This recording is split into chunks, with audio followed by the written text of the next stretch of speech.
And there we go. Before we begin, we just have a very short video to share with you, thanking the folks who helped make our festival possible. So I will do that now, and we'll be right back to get things underway today. Let's see here. There it is. Hello. Let's start her over. Again, we would like to thank those organizations and businesses that helped make this year's festival possible. Our presenting sponsors and benefactors this year are the Community Arts Grant Program and Community Foundation of North Central Wisconsin, with funds provided by the Wisconsin Arts Board, the Community Foundation, the BA and Esther Greenheck Foundation, the Marathon County Public Library Foundation, Ware, and the Covantage Cares Foundation.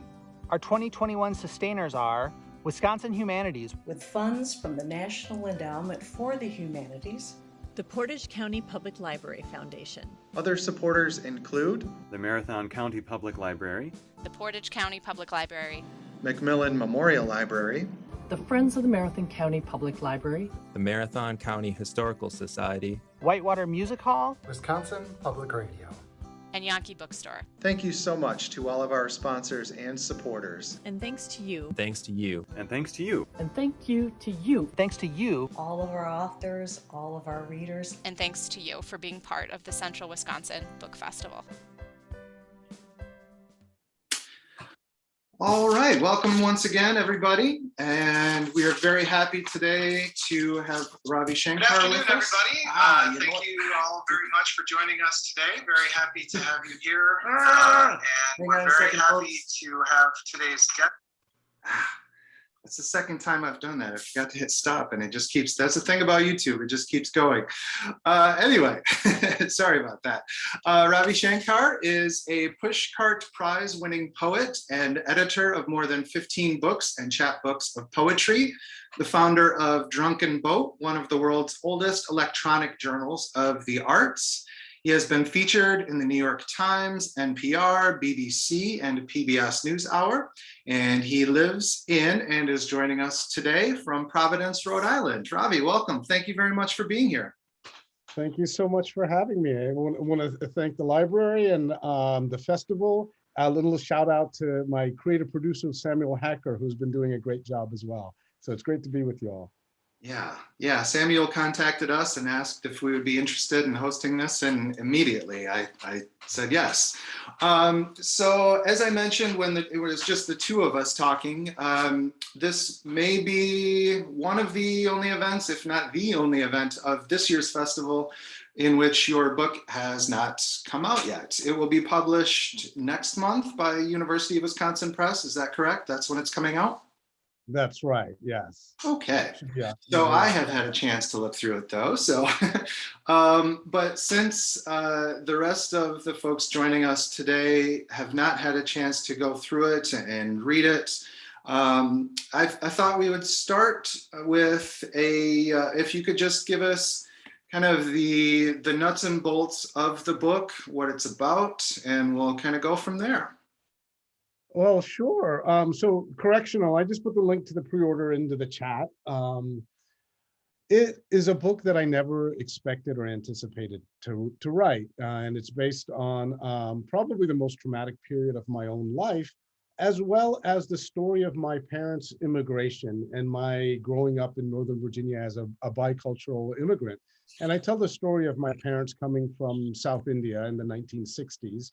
And I grew up in Northern Virginia, but then when I was very young, in third grade, my grandmother had cancer and we moved back to India in the midst of this life in progress where I was trying to assimilate in the US, and I lived for a year in India. And so I relate the story of that year, but the crux of the story really is about these unexpected encounters that I had with the criminal justice system.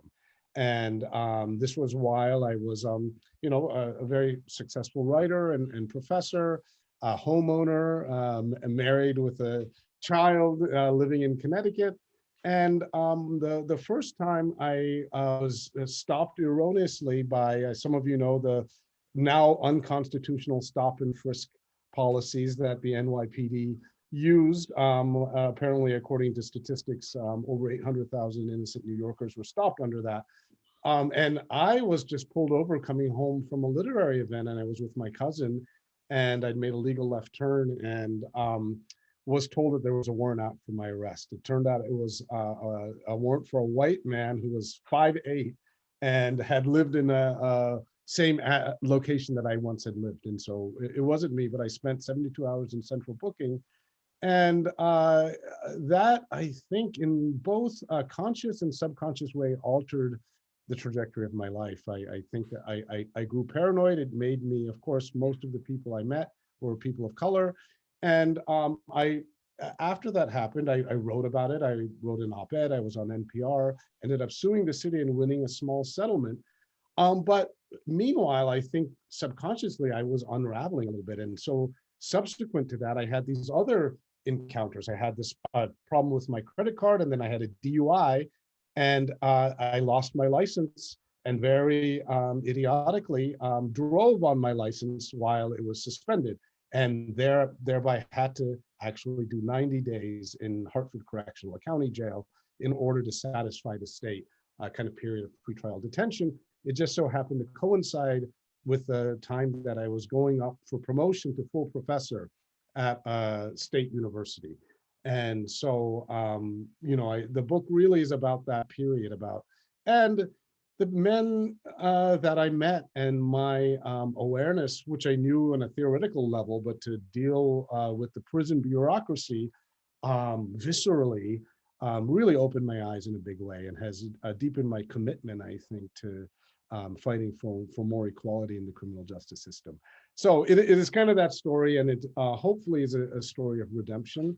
I really believe in this idea of the Japanese concept of wabi-sabi, the idea that the scar can be the source of the beauty, right? And so the cracked pot, in some way, they will inlay with gold in order to call attention to it. And my mother, very South Asian way to deal with anything traumatic is to repress it and push it down very far and never talk about it again. So she can't understand why I would write this book. But for me, it really is a reclamation of my own story. I was covered kind of sensationally and erroneously in Connecticut, but also I made a promise to the men that I met, many of whom said, "You have a voice, we don't have a voice."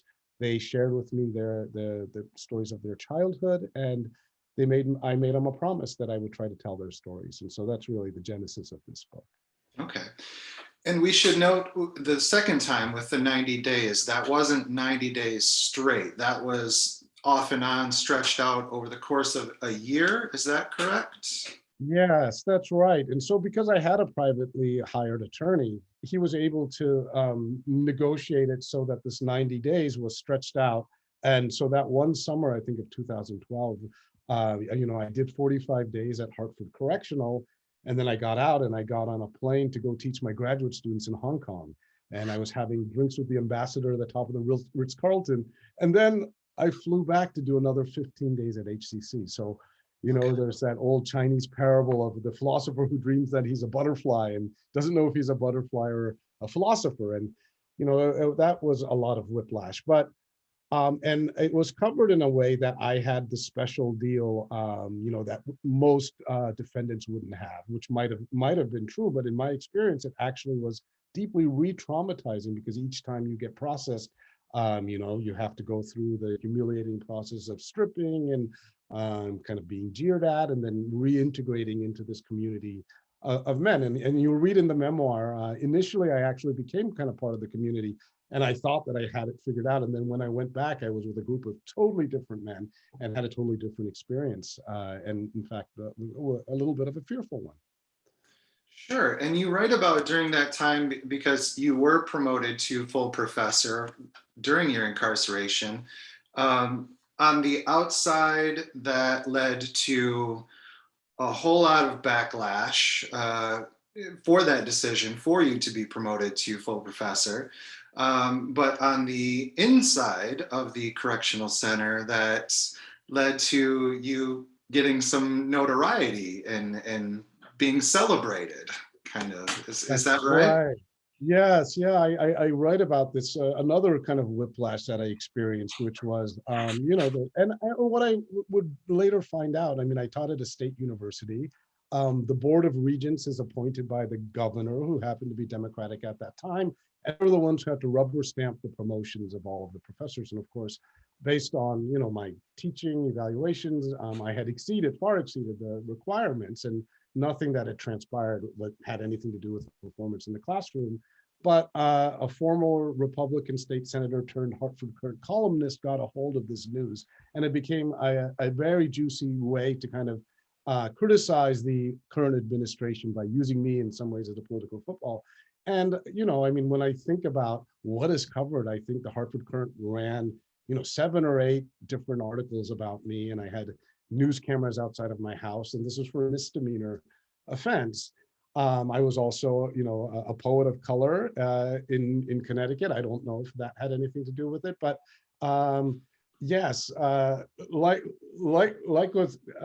was said, while I was inside, I was deeply petrified and humiliated. And yet, when this news came out, because it was on the television, and the other inmates found out, I was suddenly celebrated. I became a hero. People wanted to give me food. They wanted me to help them draft letters. They asked me for legal advice. Even the correctional officers wanted to talk to me about how they could extend their college education.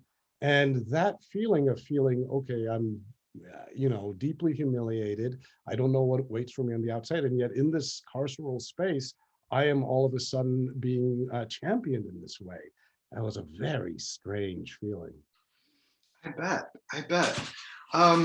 One other thing out of many that I found interesting, if we could go back to your first arrest and having to spend 72 hours before you got into the actual courtroom, even though that warrant wasn't for you, it was obviously bogus. One thing and one aspect of the criminal justice system that I found interesting was that the judge, even though this should have obviously been dismissed right away, actually extended the court case because she decided you were not eligible for a public defender because you were a professor. I found that interesting, how even though a case that was so obviously incorrect and shouldn't have been there in the first place, still going by the book was you were kind of forced to stretch out the whole case a little bit, and it went on. It sounds like a little longer than it should have until you hired your own attorney. That's right. Yeah, she deemed that I wasn't eligible for a public defender because I was a professor, even though they had agreed to dismiss those charges. And Ruth Pickholtz is the name of the judge. I remember her. Yes, I mean, this is one of the things that our criminal justice system, and I subsequently went to the University of Sydney. I did a fellowship, I got a doctorate, and I looked into the kind of roots of mass incarceration. And there is a lot in our criminal justice system that dates back to the history of Puritanism and Calvinism in our country. And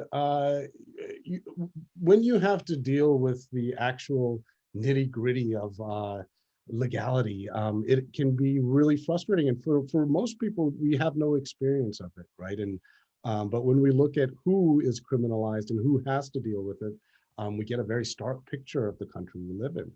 Mm-hmm. Yeah, and that's another reason why I find the book interesting. I have never been incarcerated. I've never been in jail. But your book, what I found really interesting is not only you sharing your own experiences, but also sharing the experiences of others who you serve time with, and getting to know some of those other folks. I think you noted at one point your first purchase with commissary money was notebooks, so you could take notes. Is that right? Which makes sense. I mean, you're a writer, a poet. It's probably the first thing I would want to do would be to write all this down so I don't forget it. I mean, in order to survive, I kind of envisioned myself as an immersive journalist. right, that had been dropped into this situation, and that I was going to try to do an ethnography of the people, the surroundings, the protocol, all the conversations, the slang. And, I filled up 4 or 5 notebooks in that way. And I would then find out that actually the unit of currency in jail was the packet of ramen noodles, because a packet of ramen noodles cost 33 cents. And so 3 of them was $1. And so you would hear people and I should mention that all of my expectations about what it would be like, I wasn't in a cell. I was in a dorm with 60 other men. I would say probably 55, 56 were Latin or African American of the men that I was with. And you are on these bunks, and the little space that 3 bunks make is called your cube. And so you're interacting a lot with these cube mates. But there are moments where you have freedom to go to the bathroom, or there's an hour where you go out into the yard for exercise, those kinds of things. And even though you're a person of color, you're in there with mostly people of color, did you feel like when you got there, not even feel like, were you forced to kind of assert yourself and prove yourself in some way so you didn't get bullied? Or what was it like those first few days when you were in there with these other people and having not been in a situation like that before? Yeah, I mean, honestly, the first few days I was trying to disappear into the walls, if I'm being honest. I just did not want to stick out. I wanted to have my head down. I was observing.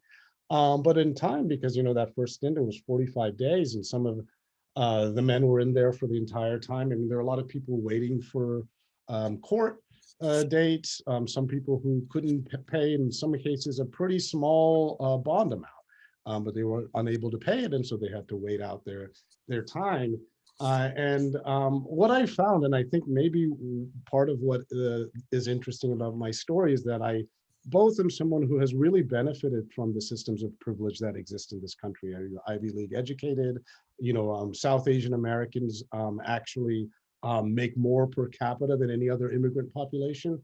And yet I also have seen the discrimination that's based on my skin color and ethnicity. And so when I went in there, I felt that I didn't want to tell anyone I was a professor. I knew that there was a class element there as well. Everyone in there had nicknames, and I talk about the nicknames. And so, I had these kind of racialized nicknames that I was called. I mean, people called me, Bin Laden, and India, which, my parents are from India. I guess it's more accurate. And Allah Abdul Nabi, I was called, who was a basketball player from UNC. And so various nicknames. But what I realized is that those nicknames were a sign that you actually were part of the community. That, the moment that you were kind of given a nickname, that you were accepted. And I found that what really helped me integrate were, I found out a couple of things that I didn't realize, that I am worse at chess than I thought I was. And I actually am better at basketball. Who would have known? Yeah. So, I detail some of the games that I played. And for some of the men that I was with, chess was a very philosophical preoccupation, and they had great skill and they could move with great rapidity. Yeah, I think doing that, playing, there's a lot of playing cards. Much of the time, there was very little self-improvement or rehabilitation that I saw. There was really kind of trying to pass the time with whatever activity that you could find. And I'd like to come back to that, but you mentioned the class system. And at one point in the book, you, maybe not full on comparison, but at least reference the class system inside a correctional facility and compare that to the caste system that exists in India. Could you talk a little bit more about that and how you see those two being similar? Yeah, and I'm not the first person to make this comparison. Michelle Alexander, in her great book, The New Jim Crow, which some of you might know, kind of talks about the American caste system. And, in India, just some of you probably know, there's this ancient caste system that was actually theorized on this notion of a political body being like a human body. And so, of course, the inventors of the caste system, the Brahmins were the head, and the merchants were the chest, and the warriors were the arms, and the laborers are the feet. And it left out a whole class of people who are called the Dalit, the untouchable, the downtrodden, who were literally underneath the feet of this kind of social political body. And the way that it manifested itself was that, there were, it was similar to separate but equal in the US. I mean, if someone who was of a lower caste touched someone of a higher caste, they could be beaten on the spot. There is a way, actually, the Brahmins ended up not being the most wealthy, interestingly. The merchant class actually was. The Brahmins were the scholars and the priests. But the residue of that still really exists in India. And when I was there staying with my family, I experienced it first. My family is just middle class, but they had servants, right? And they had servants who, after a while, and this is the scary thing, you would stop kind of noticing them as, and they were kindly to them. I think I saw my grandmother give 100 rupee notes sometimes, and yet here were these people cooking and cleaning for my middle class family.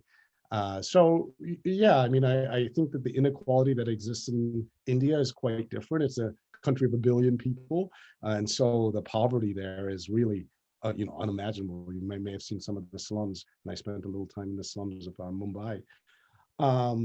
But there are certainly some parallels, and certainly in terms of racial discrimination. My aunts had this product called My Fair Lady, which was a skin whitening cream, and they used to try to forbid me from going to play cricket in the midday sun because they were afraid it would make my skin too dark. And so these kind of ideas of colorization also exist in India. Wow, wow. And it does, it is a memoir because you do talk about your parents and your background, which I think adds a lot to the story. It's not just about your experiences in the criminal justice system and your thoughts about it and needs for reform. But yeah, I found it really interesting. I learned a lot about, just Indian culture. But you mentioned in telling this story that's different than, say, what your parents would have done. Did you talk to them or tell them that you planned to write this book? And were you apprehensive at all about sharing stories about your own family? Yes, absolutely. I mean, my mother knew, and I will just show you actually. Oh, is this, yes, I think I have, there's a couple of pictures here. So as we're talking about my family, I'll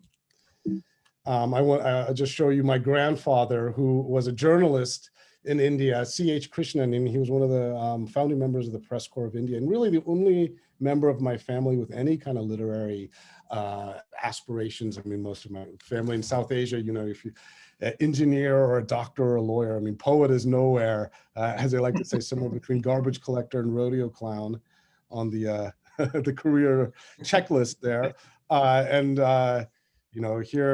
Here they are on their wedding day, and then here are my parents on their wedding day. And yes, I did let everyone who was in the book have a copy of the draft. My mother was very helpful. I think she's around to it. She fixed some spelling errors and factual errors about my time in India and my family. I'll see if I can, I think there's a kind of slow moving here. Oh yeah, so yes, there's my grandfather with Jawaharlal Nehru, who was the Prime Minister of India. So I was really glad that I can include some of the old family photographs in there as well. But it still remains to be seen what my larger family in India and elsewhere will say about it. Yeah, and I have some other thoughts and things, but we do have question.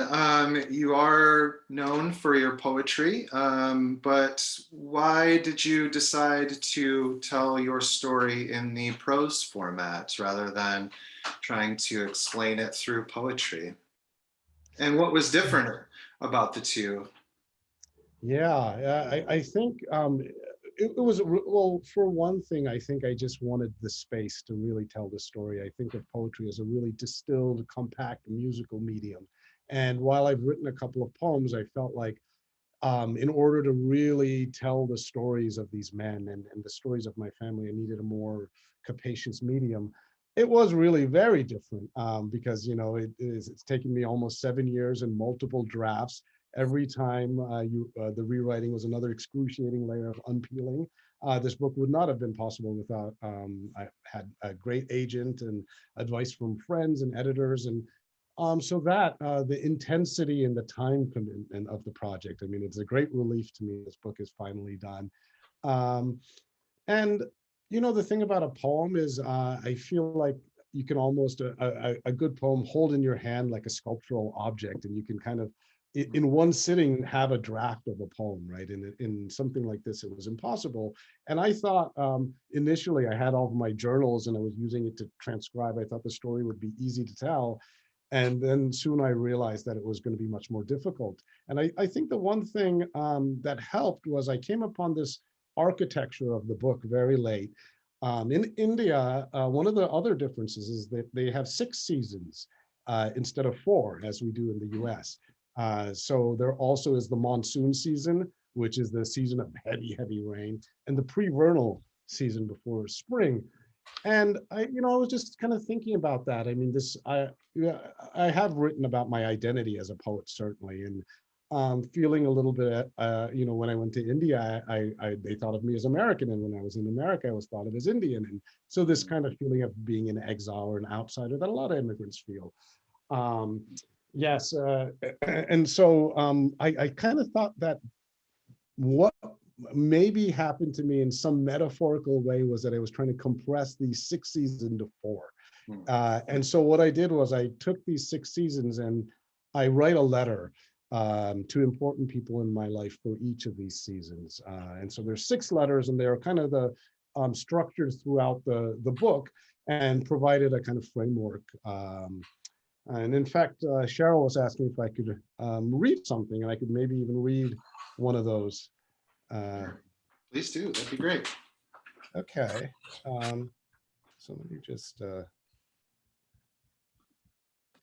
actually, you know what, let me, there is a section that I was wanting to read, and there have been a couple of excerpts published in the Michigan Quarterly Review, the New York Times, the Common, and I'll just read you a little bit of this.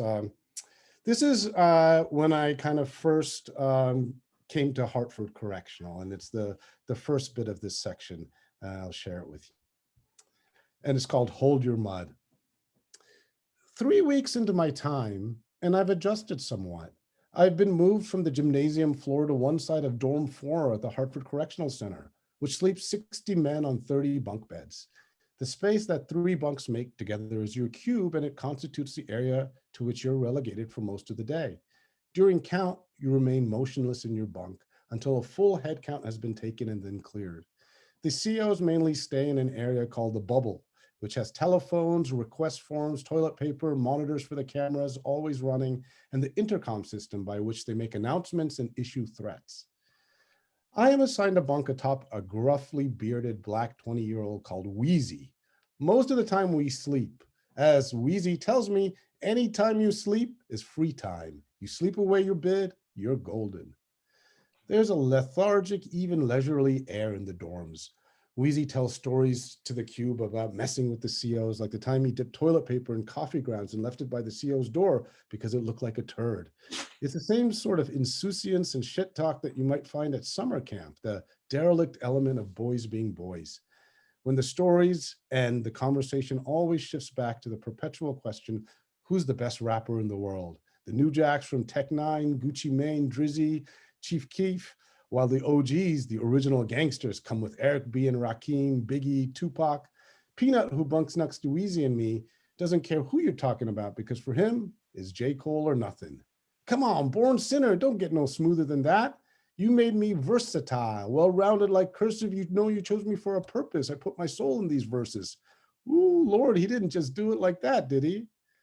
Peanut is a big man, pushing 300 pounds, and yet he's surprisingly nimble, and the memory of J. Cole has him bouncing on his lower bunk with a grin that lights up the dorm. He has a $200 cash bond, so will likely move to another block when they open up. He has a pretty solid alibi and pretty much knows the real guilty party, but when I ask him why he hasn't told the prosecutor, he looks at me like I'm crazy. Snitch, bro? You serious? Ain't no snitch, bitch. Better believe that. I'ma hold my mud.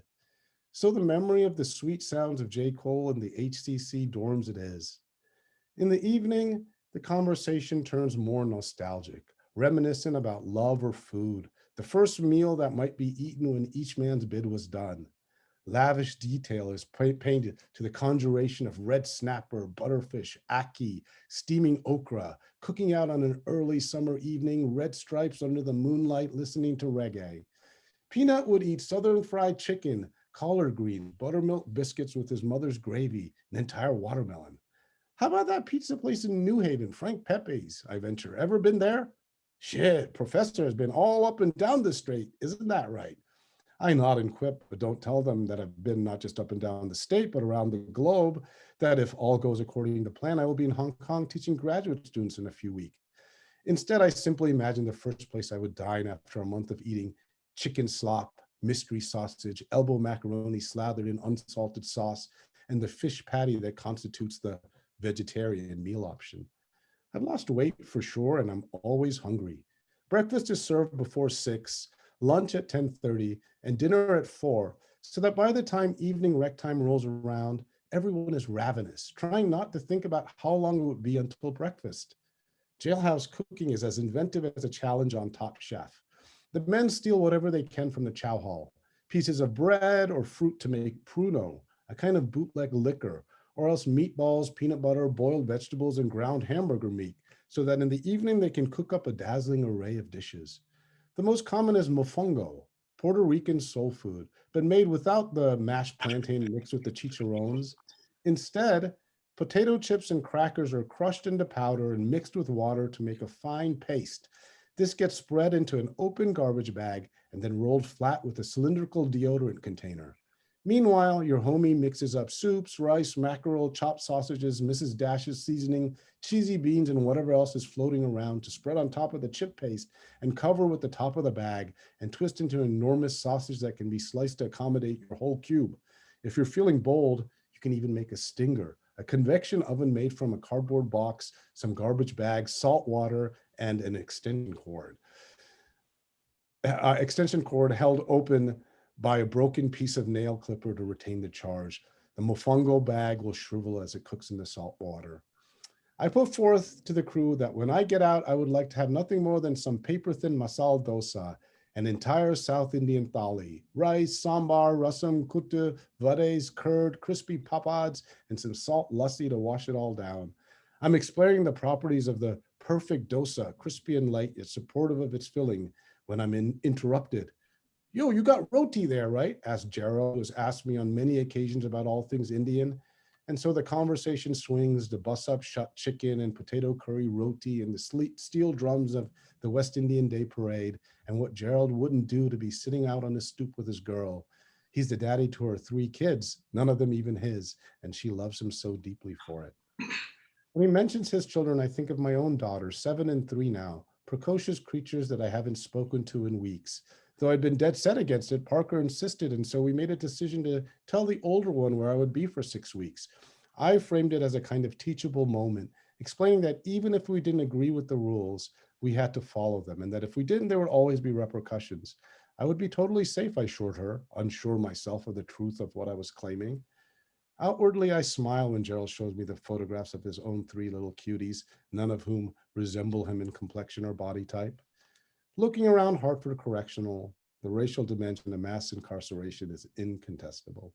The vast majority of inmates are Black or Hispanic, Puerto Rican, Dominican, Mexican, Haitian. There's someone from Iran who won't speak to anyone. I'm the only one who originated from India, There are only a handful of white guys, probably 6 or 7 in this dorm of 60, and at least 2 of them are rumored to have serious weapons charges pending.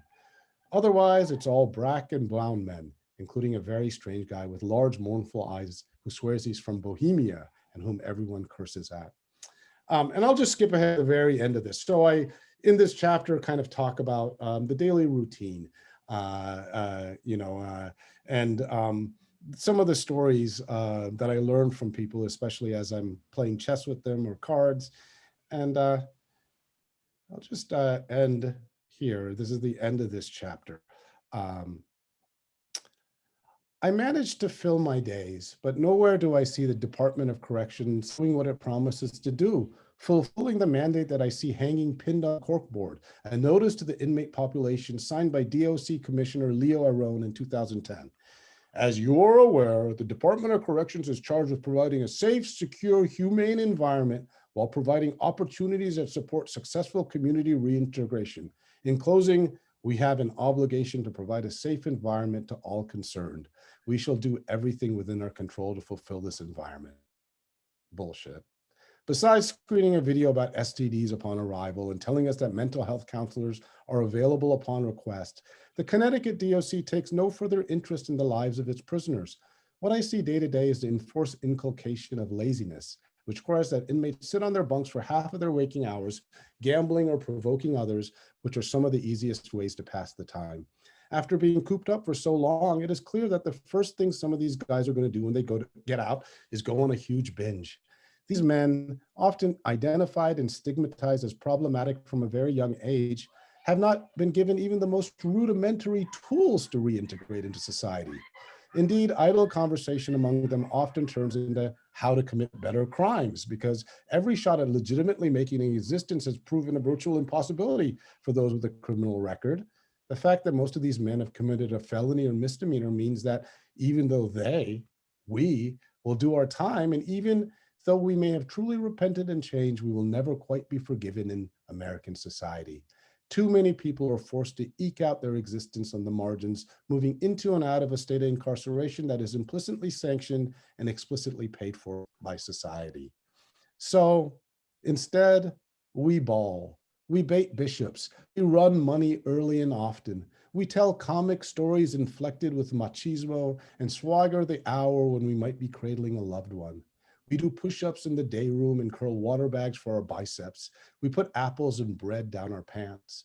We wait for our turn at the securest telephones where our calls are recorded and monitored. We wait on letters and visits with the ardor of a man at sea waiting for land. We barter soups and try to survive. We're not being corrected, but feel the sting of rejection, our lives typified into a litany of charges on a piece of paper in the bail commissioner's hand. Some of us will bond out and others will be transferred up the way where the leisure apparently multiplies, where there are handball courts and full contact visits and salad bars.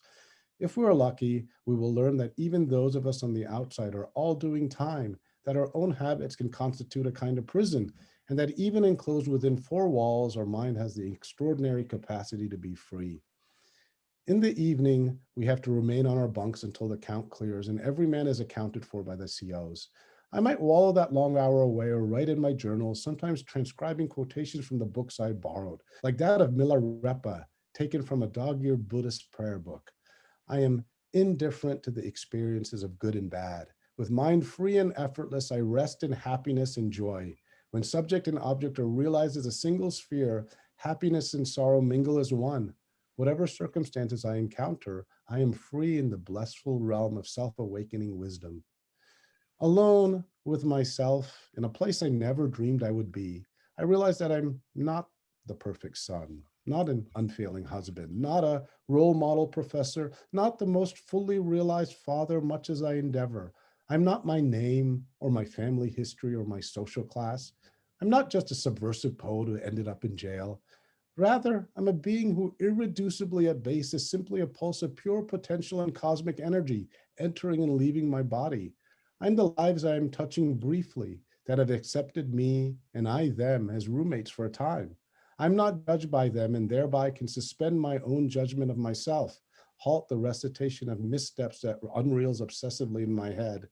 On my bunk with these men for this brief instant in time, playing chess and cards and basketball, sharing stories along with our interpretation of certain statutes and photos of our family, I find myself no more or less human than anyone around me.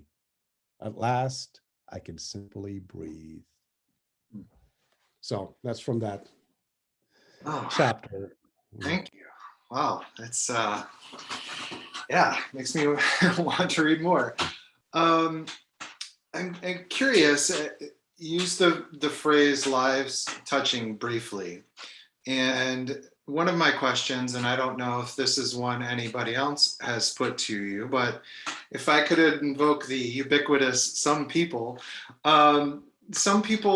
might say that the time that you spent in Hartford Correctional really wasn't that long compared to what some others may have to go through and deal with.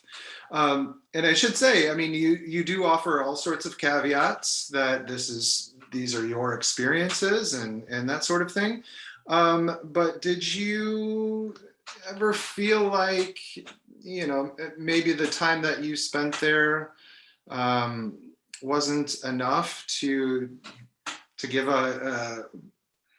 and I don't mean to, I think you know where I'm going with this, and I don't mean to offend you or anything, but is that enough time to get a true picture of what's happening on the inside and what these other inmates are dealing with?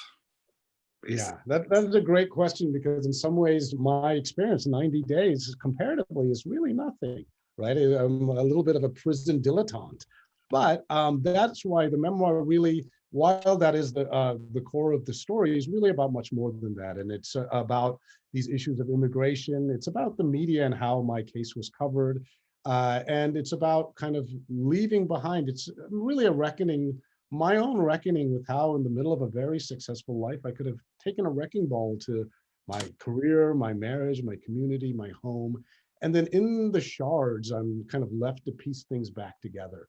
And so the book is about that. And my experience in jail certainly plays a significant part of it, but I would never assume that I'm speaking for many people. Although I will say just that brief exposure to what it's like in this one particular county jail gives me a pretty good sense of what it's probably like elsewhere and what countless Americans have to deal with on a daily basis.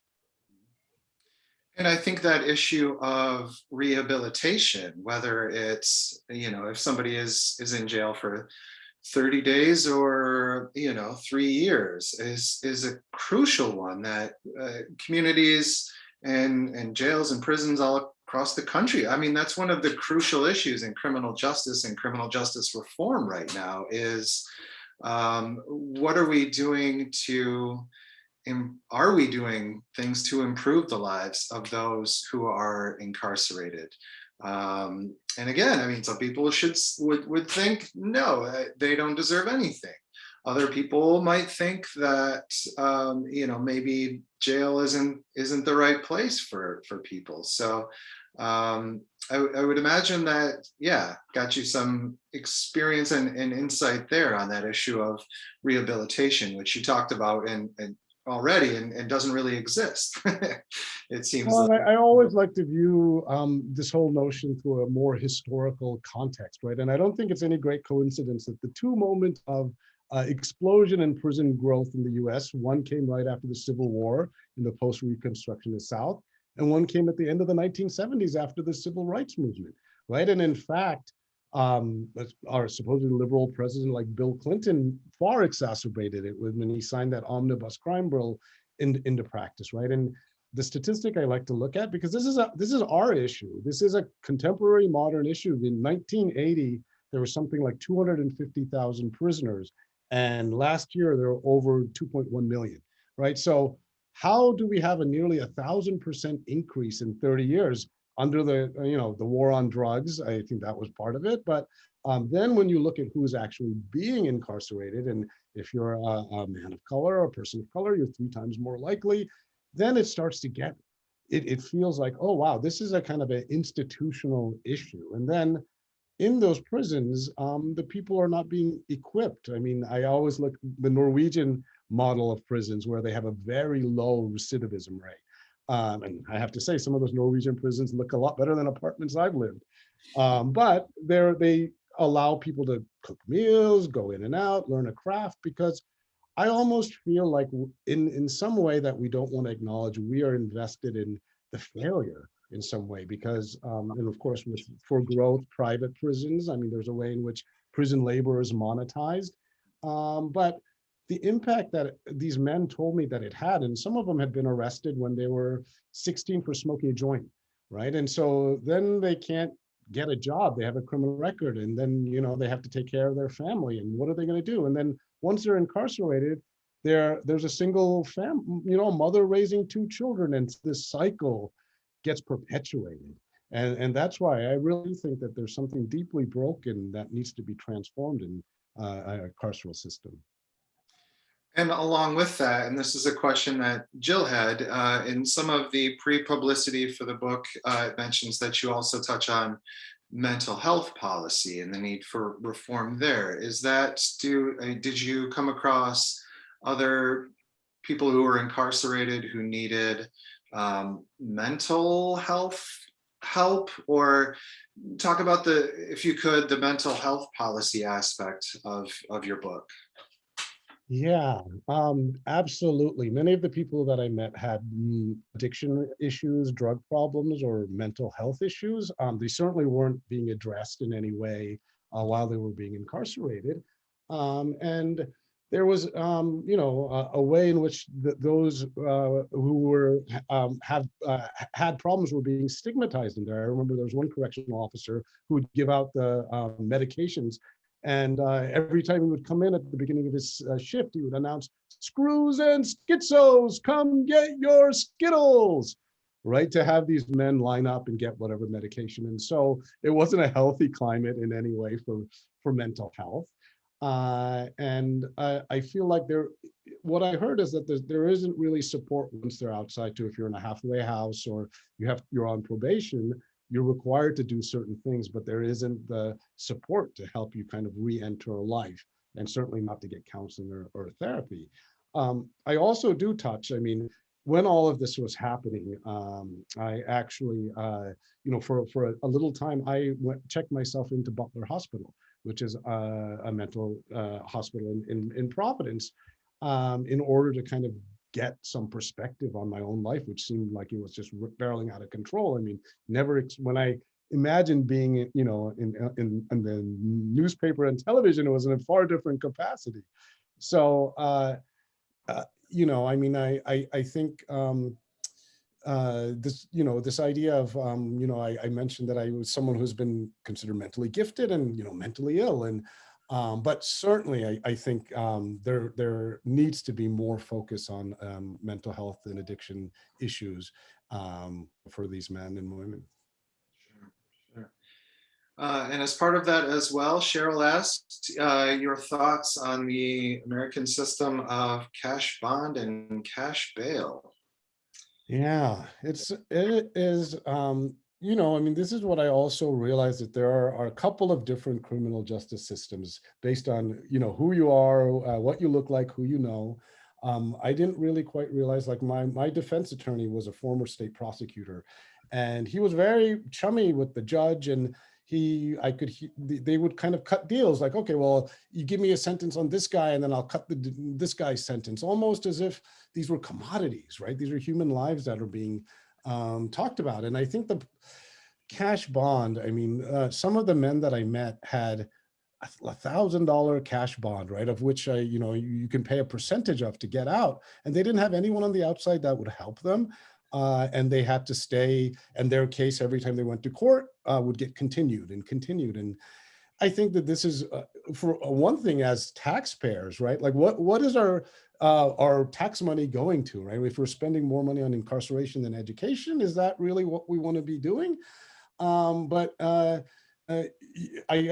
think it is really a kind of an antiquated system, and it keeps people who might actually be innocent, right? These are some people who have been accused of a crime, who have not even been convicted of a crime, and they can't pay the bond to get out. So I think that is definitely, especially people who have low-level bonds, I think should be able to bond out. You know, I mean, of course, if you're a wealthy business person, right, it doesn't really matter what bond you're on because you can always get out. Mhm. And related to that, Eve also asked if the prison is a private enterprise, as many are in the US, then one of the driving factors in increasing incarceration is the profit motive to grow and grow and grow, because it brings in more money for these private prisons. And that, I would answer Eve's question, that does seem like a fundamental flaw in the system. And I know there's been a lot of calls to just completely abolish the private prison system. And your thoughts on that, and how similar to, you've kind of addressed this already, but expanding on that, the private prison enterprise being a huge flaw in our system. And I don't know, maybe you do. I mean, do other countries even have private for-profit prisons? I don't know that. Yeah. Well, a couple of things, right? Well, the first thing, of course, we probably know this, but America incarcerates a quarter of the world's prisoners are in America, in the US, so more than North Korea and China and Iran combined. If I can kind of zoom out, right? Prisons are actually, prior to prisons, our Puritan ancestors believed in the sanguinary punishments, which were publicly performed. You know, you probably remember the Scarlet Letter, right? But floggings, hangings, executions. And the Quakers, who were kind of the liberal faction of the time, wanted prisons as a more humane alternative to what they fairly saw was pretty barbaric practice. But this Puritan impulse to shame never really left. It just kind of went underground into this subterranean space. And the Quakers really believed in two things that we still find in prisons today. They believed in silence and they believed in labor. And they believed that someone could be redeemed through like silent meditation and prayer and through these workshops where they would be working.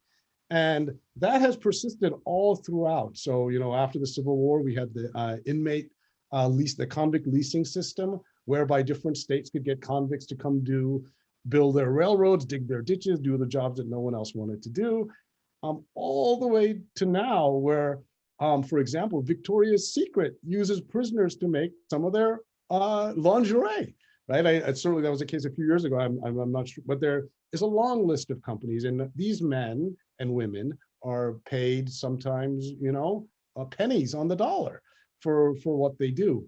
And I do think that once you start privatizing prisons, then you are in some ways incentivizing the population to criminalize part of itself, right, in order to kind of fulfill that. And that, I agree, it just seems to me kind of fundamentally wrong with what we're trying to do as a society. Yeah. And as we get toward the end of our time here, you mentioned in the book, and I'll share with others as well, one of the factors behind you deciding to share your story with others is not only to share your experiences as one who's been incarcerated, but also to trying to get some of this stuff out of your own head and sort of, I guess, exercise and address your own past. Did you achieve that goal? Was writing this memoir the cathartic experience that you hoped it would be, or you didn't? Let's see the reception it gets in the world, right? This is actually, I mentioned, one of the very first events for the book, which you can pre-order now, but doesn't come out till October. Yeah, I do think that I really needed to tell the story. It was a kind of a personal reckoning, but I feel like in some ways it's very strange, but I almost feel like this curse really was a blessing, because I met people I never would have met in my normal life. I saw things I never would have experienced. And I felt like I needed to kind of just put down, record my observations. And it seems like this is, we're having this dialogue. Maybe it can really take root this time, but reform of the police, kind of looking very closely and critically at systems of incarceration. And yeah, I think it was painful, writing about things that I'm not particularly proud of, writing about people like my ex-wife, whose name I've changed, but she definitely did not want to be written about. I had to negotiate a lot of tricky terrain, and but I have to say I'm both relieved and a little terrified as to what the larger response of the book will be. But you've all been very kind. You're in Rhode Island. We are here in Wisconsin. I'm curious too how you ended up hooking up with the University of Wisconsin Press for this. Well, that's a great.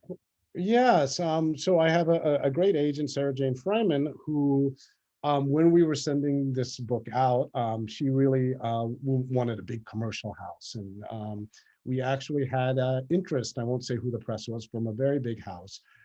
But the editor there said, "This is great. We love the story, but we're just wondering if you can kind of dumb it down a little bit." I didn't even really know what it meant, and it felt like the story that I was telling needed to be told in the way that I was telling it. And so ultimately, we decided not to go with this big commercial house, and sent the proposal out to other university presses. And the editor at University of Wisconsin Press, Dennis Lloyd, and I had a conversation, and he really shared the vision. And he has this sense that he wants University of Wisconsin Press books to not just be academic monographs, but to kind of penetrate the larger world in some way. And he really kind of saw both the art and my hopes for the book. And really, my conversation with him convinced me that this would be the right press. Obviously, a strange time to be publishing a book, because we all are online, but I hopefully will be able to do a couple of in-person events as well. That's interesting. You're the second author of our festival so far who we've talked with, who the other author also had some interest from a larger publishing house, but similar to your experience, wanted to drastically alter parts of the book. And this novelist, Gregory Renz is his name, he didn't want to do that and felt like it would be a completely different story if he went along with the changes they were suggesting. So he ended up going with a smaller publisher out of Milwaukee, and was very happy he did. And partly, the book that he ended up publishing got a lot of, nice, got some acclaim and all of that. So good for the smaller publishers and a good lesson for the rest of us. I mean, it doesn't all have to be the Penguin Random Houses and the HarperCollinses, and there's so many different publishing houses out there. It's I think a good lesson for expiring writers that you don't have to go with the big houses to release the book that you want to write. So that's cool there. So. Well, let's see. I don't see any other questions posted here. Jill said the response will be great. I would agree.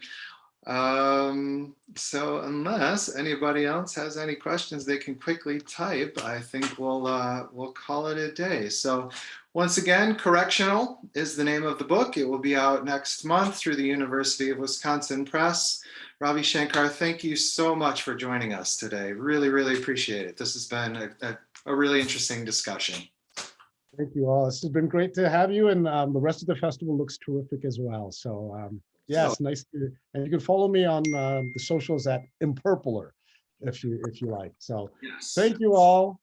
Yeah. Stay safe, everyone, and inspired and active, right? I mean, that's the hope. My hope for this book is that it's not just a literary artifact, but that it motivates us to be involved, to make whatever small changes we can to our own communities. So yes, and thank you for giving the rest of our festival a plug that I didn't. If anybody else is interested in what we have coming up, we have events over the course of the next week. Central Wisconsin Book Festival, mcpl.us/CWBF. I put the link in the chat there. So we'll call it a day. Ravi, thanks again. Really appreciate it. Take care and best of luck with the book. Thank you all. Bye-bye. All right. Bye-bye.